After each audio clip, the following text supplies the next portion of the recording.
Let me show you how to turn any basic image into a cut file with no size limits in Silhouette Studio. This is perfect for beginners using just trace by color and trace of the outer edge. So let's first begin by opening our image. I have this Christmas hat here. It's already giving me a low resolution warning. So if I go to the scene panel, I will not be able to cut the hat. It will cut the edge of the image. So open your trace panel. I'm going to select trace by color. I'm going to select the red part first. I'm going to say trace. I'm going to do it again. Just the white parts. Now you don't want to do all the white parts at once because it's going to take the background of the image as well. So we're only going to do single areas. Select trace.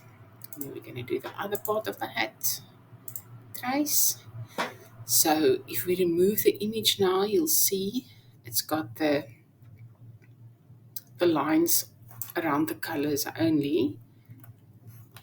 So the last step will be to select the entire trace area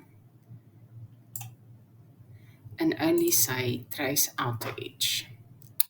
So we're done with the tracing. We can remove the image, and there we have all our basic shapes.